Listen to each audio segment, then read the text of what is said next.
Welcome to the Blue Dolphin News Network. I'm Nazaya. And I'm Alexia. Please stand for the flag salute.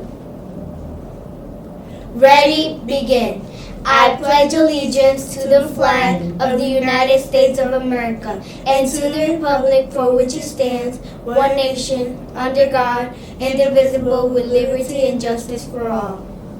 Now our school motto: be safe, live responsibly, understand, respect, and encourage each other. Go, Blue Dolphins! You may be seated.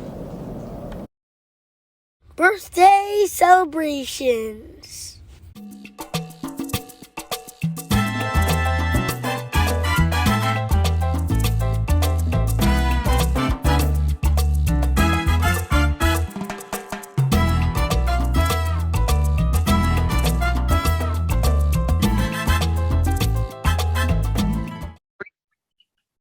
Hello, amazing, amazing human beings. I'm so excited to be here. This is Miss Rodriguez, your school counselor. And today we're going to be focusing on autism. It was World Autism Day. So I want us to definitely touch base on it. We're going to read a really sweet book about a boy who's autistic.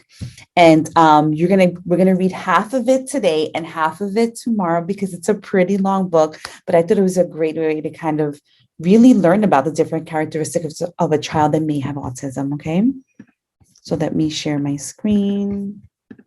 And it's called Uniquely Wired, a story about autism and its gifts. Hi, boys and girls. I hope you're having a great week. Some of you may not know, but today is a very special day. And that day is called Autism Awareness Day. Every year on this day, April 2nd, and for the month of April, we celebrate those who have the gift of autism. So I thought today would be a good day to read with you one of my favorite books about autism. And here it is. It's called Uniquely Wired, a story about autism and its gifts, written by Julia Cook. I am Zach. I have autism.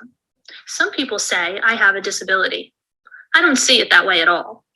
I am uniquely wired. I don't see the world the way most people do. I have an incredible brain, and I have a lot of gifts to share. My memory is amazing when it comes to things I'm interested in. I used to be into trains, but I mean really into trains. It's like I had train brain. I can tell you anything and everything about trains.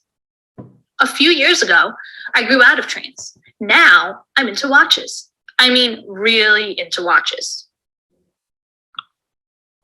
I currently own 379 of them. I can remember everything I ever learned about watches. When I look at a watch, I totally get lost.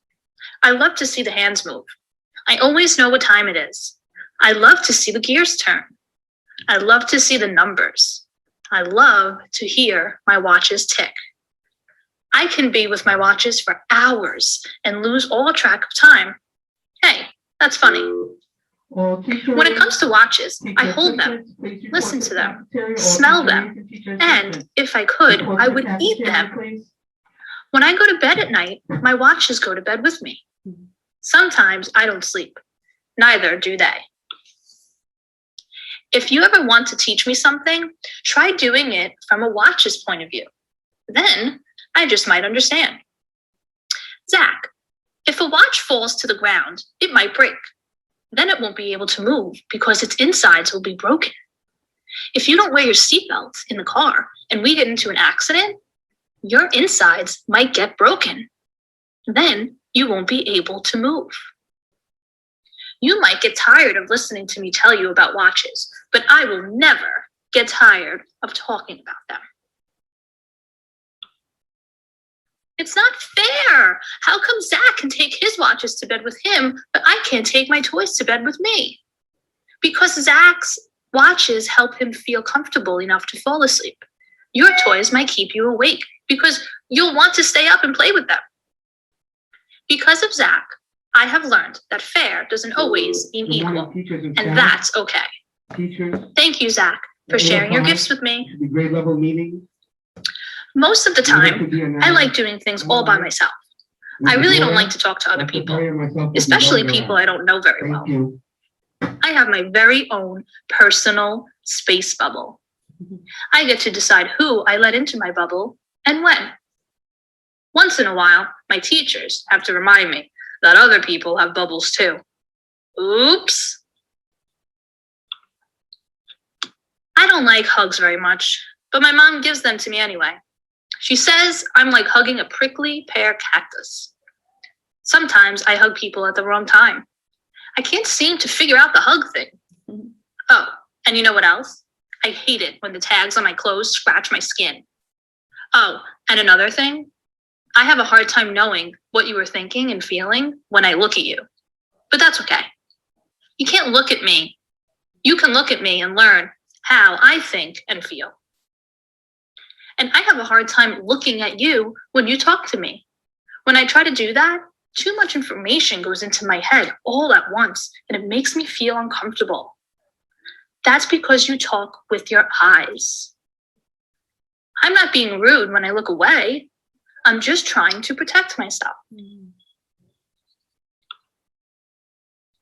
I see and hear the world a little bit differently than you do. My eyes and ears are really powerful, like a superhero. Whenever I look at something, I see all of it, all at once, really fast, and I can't stop it. My brain gets flooded. Too much information goes into my head at one time. That's why I have to look away. Sometimes it's easier for me to smell things than it is to look at them. I like to smell just about everything I touch. I'm going to stop it right there because I love this little Zach in his superhero outfit. And I love the whole story about what Zach's experience is as a child with autism, right? And every single autistic child's experiences are different. That's why we need to learn to be compassionate and loving and kind all the time with everyone. And communication is key, right? If you want to know about something, ask someone. If somebody makes you feel uncomfortable, then let them know in a way that's kind. Like, hi, listen, I don't appreciate that, or I'm a little uncomfortable, or can you please step away? Because sometimes even social space looks a little different for a child with autism compared to what we're used to. So I want you to have a super amazing day. I'm sorry for all those interruptions in the video, but that's kind of what happens, right? When you're in a school, have a super great day.